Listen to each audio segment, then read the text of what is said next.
Hi friends, ನಿಮ್ಮೆಲ್ಲರಿಗೂ ಕೂಡ ನಿಮ್ಮದೇ ಆಗಿರ್ತಕ್ಕಂಥ ಯೂಟ್ಯೂಬ್ ಚಾನಲ್ ಸ್ಟಡಿ ವಿತ್ ಪರಶುರಾಮ್ಗೆ ಸ್ವಾಗತ ಅಂತ ಹೇಳ್ತಾ 4ನೇ ತರಗತಿ ಗಣಿತದಲ್ಲಿ ಪ್ರಥಮ ರೂಪನಾತ್ಮಕ FA1 ಪರೀಕ್ಷಾ ಪ್ರಶ್ನೆ ಪತ್ರಿಕೆಯನ್ನು ಅದರ ಕೀ ಉತ್ತರಗಳೊಂದಿಗೆ ನೋಡೋಣ. LBA ಬೇಸ್ಡ್ ಆಗಿ ರಚನೆಯನ್ನು ಮಾಡಿದ್ದೀವಿ. ಸೊ ಆಲ್ರೆಡಿ ನಾನು ಕನ್ನಡ ಹಾಕಿದ್ದೀನಿ, ಇಂಗ್ಲೀಷ್ ಹಾಕಿದ್ದೆ, EVS ಅನ್ನು ಕೂಡ ಹಾಕಿದ್ದೆ, ಬೈಲ್ಯಾಂಗ್ವೇಜ್ ಇಂಗ್ಲೀಷ್, ಬೈಲ್ಯಾಂಗ್ವೇಜ್ EVS ಅನ್ನು ಕೂಡ ಅಪ್ಲೋಡ್ ಮಾಡಿದ್ದೀವಿ. ಅವೆಲ್ಲದರ ಲಿಂಕನ್ನು ವಿಡಿಯೋದ ಡಿಸ್ಕ್ರಿಪ್ಷನ್ ಬಾಕ್ಸ್ನಲ್ಲಿದೆ. ಸೊ ಯಾರಿಗೆ PDF ಬೇಕನ್ನೋರು 9964050759ಗೆ ವಾಟ್ಸಪ್ಪಲ್ಲಿ ಮೆಸೇಜ್ ಮಾಡಿ ಅವುಗಳನ್ನು ಬೈ ಮಾಡ್ಬೋದು ಅಂತ ಹೇಳ್ತಾ ಬನ್ನಿ ಹಾಗಾದರೆ ಈ ವಿಡಿಯೋವನ್ನು ಶುರು ಮಾಡೋಣ. ಸೊ ಮೊದಲಿಗೆ ಕ್ವಶನ್ ಪೇಪರ್ ಡಿಸೈನ್ ಸ್ವಲ್ಪ ನೋಡ್ಕೊಂಡು ಬರೋಣ. ವಿನ್ಯಾಸ ಹೇಗಿದೆ ಅಂತ. ಸಿಲೆಬಸ್ ಆಗಬೇಕು. ಜೂನ್ದು 10%, ಜುಲೈದು 15. ಸರಳ ರೇಖಾಕೃತಿಗಳ ಸುತ್ತಳತೆ ಮತ್ತು ವಿಸ್ತೀರ್ಣ 4 ಅಂಕ 2 ಪ್ರಶ್ನೆ. ಸಂಖ್ಯೆಗಳು 3 ಅಂಕ 2 ಪ್ರಶ್ನೆ. ಸಂಕಲನ 2 ಅಂಕ 2 ಪ್ರಶ್ನೆ. ವ್ಯವಕಲನ 3 ಅಂಕ 2 ಪ್ರಶ್ನೆ.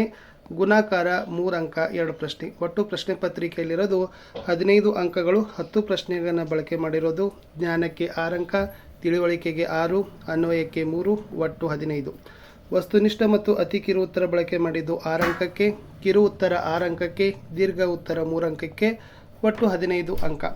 ಸರಳ 6 ಅಂಕ ಇದೆ, ಸಾಧಾರಣ ಮಟ್ಟದಲ್ಲಿ 6 ಇದೆ, ಕಠಿಣ ಮಟ್ಟದಲ್ಲಿ 3 ಇದೆ, ಒಟ್ಟು 15 ಇದೆ. ಸಂಕ್ಷಿಪ್ತವಾಗಿ ಪಾಠಗಳ ಹಂಚಿಕೆ ನೋಡೋದಾದರೆ, ಸೊ ಫಸ್ಟ್ ಲೆಸನ್ಗೆ 1 ಅಂಕದ 1, 3 ಅಂಕದ 1, 2 ಪ್ರಶ್ನೆ 4 ಅಂಕ. ಸಂಖ್ಯೆಗಳಿಂದ 1 ಅಂಕದ 1, 2 ಅಂಕದ 1, 2 ಪ್ರಶ್ನೆ 3 ಅಂಕ. ಸಂಕಲನ 1 ಅಂಕದ 2, 2 ಪ್ರಶ್ನೆ 2 ಅಂಕ. ವ್ಯವಕಲನ 1 ಅಂಕದ 1, 2 ಅಂಕದ 1, 2 ಪ್ರಶ್ನೆ 3 ಅಂಕ. ಗುಣಾಕಾರ 1 ಅಂಕದ 1, 2 ಅಂಕದ 1, 2 ಪ್ರಶ್ನೆ 3 ಅಂಕ. ಒಟ್ಟು ಈ ಪ್ರಶ್ನೆ ಪತ್ರಿಕೆಯಲ್ಲಿ 1 ಅಂಕದ 6 ಇದ್ದಾವೆ, 2 ಅಂಕದ 3 ಇದ್ದಾವೆ, 3 ಅಂಕದ 1, 10 ಪ್ರಶ್ನೆಗಳಿದ್ದಾವೆ. ಸೊ 15 ಪ್ರಶ್ನೆಗಳಿದ್ದಾವೆ.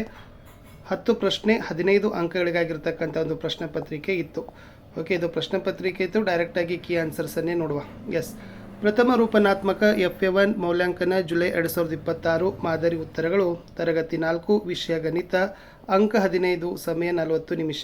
ಫಸ್ಟ್ ಮೀನ್ಸ್ ಸರಿ ಉತ್ತರವನ್ನು ಆರಿಸಿ ಬರೀಬೇಕಿತ್ತು. ಒಟ್ಟು 3 ಪ್ರಶ್ನೆಗಳು. ಪ್ರತಿ ಸರಿಯಾದ ಉತ್ತರಕ್ಕೆ 1 ಅಂಕ.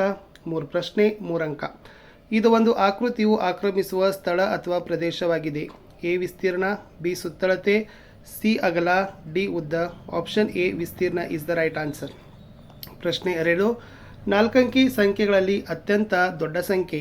A 1000, B 9009, C 9999, D 1001. ಸರಿಯಾದ ಉತ್ತರ 9999. ಪ್ರಶ್ನೆ 3. 4000 ಪ್ಲಸ್ 20 ಪ್ಲಸ್ 900 ಪ್ಲಸ್ 5. ಸೊ ಮೊತ್ತ ಕಂಡುಹಿಡಿದಾಗ ಬೆಲೆ ಬರೋದು option C 4925 is the right answer. ಇನ್ನು 1 ಅಂಕದ ಪ್ರಶ್ನೆಗಳಿದ್ದಾವೆ. ಪ್ರಶ್ನೆ 4. ಮೊತ್ತ ಕಂಡುಹಿಡಿ. 5000 ಪ್ಲಸ್ 3000, ಎರಡನ್ನು ಕೂಡಿದಾಗ ಎಷ್ಟು ಬಂತು? 8000 is the right answer. Second one 9462 minus 0. So the answer is 9462 ಅನ್ನೋದು ಉತ್ತರ. ಇನ್ನು 6ನೇ ಪ್ರಶ್ನೆ. 7 ಗುಣಿಸು 400 ಅಂತ ಇದೆ. ಸೊ 7ಅನ್ನು 400ರಿಂದ ಗುಣಿಸಿದಾಗ ಒಟ್ಟು ಬೆಲೆ ಬರೋದು 2800 ಇಸ್ ದ ರೈಟ್ ಆನ್ಸರ್. 2 ಅಂಕದ 3 ಪ್ರಶ್ನೆಗಳಿದ್ದಾವೆ. ಪ್ರತಿ ಸರಿಯಾದ ಉತ್ತರಕ್ಕೆ 2 ಅಂಕ. 3 ಪ್ರಶ್ನೆ 6 ಅಂಕ. ಪ್ರಶ್ನೆ 7. 1701ರಿಂದ 1720ರವರೆಗಿನ ಸಂಖ್ಯಾಪಟ್ಟಿ ಬರೀರಿ ಅಂತ ಕೇಳಿದ್ದಾರೆ. ಕಂಟಿನ್ಯೂ ಬರೀಬೇಕು. 1701, 1702, 1703, 1704ರಿಂದ 1720ರವರೆಗೆ ಸಂಖ್ಯೆಗಳ ಪಟ್ಟಿಯನ್ನು ಬರೆದರೆ 2 ಮಾರ್ಕ್ಸ್ ನಿಮಗೆ ಕೊಡ್ತಾರೆ. ಪ್ರಶ್ನೆ 8. 5647ನ್ನು 3143ರಲ್ಲಿ ಕಳಿಬೇಕು. ಸೊ ಎರಡನ್ನು ಕೂಡ ಟೇಬಲ್ ಹಾಕ್ಕೊಡ್ರಿ ಚೆನ್ನಾಗಿ. ಸೊ ಟೇಬಲ್ ಹಾಕ್ಕೊಂಡು ಕಳೆದ್ರೆ 2504 ಅಂತ ಉತ್ತರ ಬಂದರೆ ಆನ್ಸರ್ ಕಂಪ್ಲೀಟ್ ಆಗ್ತದೆ. ಪ್ರಶ್ನೆ 9. ಗುಣಲಬ್ಧ ಕಂಡುಹಿಡಿಯಿರಿ. 395 ಗುಣಿಸು 24 ಅಂತ ಇದೆ.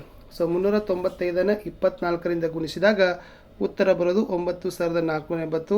ಫಸ್ಟ್ 4ರಿಂದ ಗುಣಿಸ್ಬೋದು, ಆಮೇಲೆ 2ರಿಂದ ಆದರೂ ಗುಣಿಸ್ಬೋದು. ಒಟ್ಟು ನಿಮ್ಮ ಗುಣಲಬ್ಧ ಎಷ್ಟು ಬರಬೇಕಪ್ಪ ಅಂದರೆ 9480 ಬಂದರೆ ಸಾಕು. ಲಾಸ್ಟ್ 3 ಅಂಕದ ಒಂದು ಪ್ರಶ್ನೆ ಇತ್ತು, ಫಸ್ಟ್ ಲೆಸನ್ದಿಂದ ತೆಗೆದುಕೊಂಡಿದ್ದು. ಸುಮಂತ ತನ್ನ ಮೇಜಿನ ಸುತ್ತ ಟೇಪನ್ನು ಅಂಟಿಸಬೇಕಾಗಿದೆ. ಆ ಮೇಜಿನ ಉದ್ದ 3 ಮೀಟರ್ ಹಾಗೂ ಅಗಲ 2 ಮೀಟರ್. ಹಾಗಾದರೆ ಸುಮಂತನಿಗೆ ಬೇಕಾದ ಟೇಪನ ಅಳತೆಯನ್ನು ಕಂಡುಹಿಡಬೇಕು. ಉದ್ದ 3 ಇದೆ, ಅಗಲ 2 ಇದೆ, ಮೇಜು ಆಯತಾಕಾರದಲ್ಲಿದೆ. ಆಯತಾಕಾರ. ಓಕೆ, ಹಾಗಾದರೆ ಸುತ್ತಳತೆಯನ್ನು ಕಂಡುಹಿಡಿದು. ಸುತ್ತಳೆ ಸೂತ್ರ 2 ಗುಣಿಸು ಉದ್ದ ಪ್ಲಸ್ 2 ಗುಣಿಸು ಅಗಲ. ಸೊ ಸೊ ಬರೀರಿ 2×3 + 2×2 2 3 6 2 2 4 6ರಲ್ಲಿ 4 ಕೂಡಿಸಿದ್ರೆ 10. ಸೊ ಟೇಪನ ಅಳತೆ ಎಷ್ಟಪ್ಪ ಅಂದರೆ 10 ಮೀಟರ್ಸ್ ಅಂತ ಬರೆದ್ರೆ ಆನ್ಸರ್ ಕಂಪ್ಲೀಟ್ ಆಗ್ತದೆ. ಇಷ್ಟಿತ್ತು 4ನೇ ತರಗತಿಯಲ್ಲಿರ್ತಕ್ಕಂಥ ಗಣಿತದ FA1 ಪರೀಕ್ಷೆ ಪ್ರಶ್ನೆ ಪತ್ರಿಕೆ. ಹೆಚ್ಚಿನ ವಿಡಿಯೋಗಳು ನಮ್ಮ ಯೂಟ್ಯೂಬ್ ಚಾನಲ್ದಲ್ಲಿದ್ದಾವೆ. ದಯಮಾಡಿ ಅವುಗಳನ್ನ ನೋಡಿ ಲೈಕ್, ಶೇರ್ ಮತ್ತು ಸಬ್ಸ್ಕ್ರೈಬ್ ಮಾಡೋದನ್ನು ಮಾತ್ರ ಮರೆಯದಿರಿ.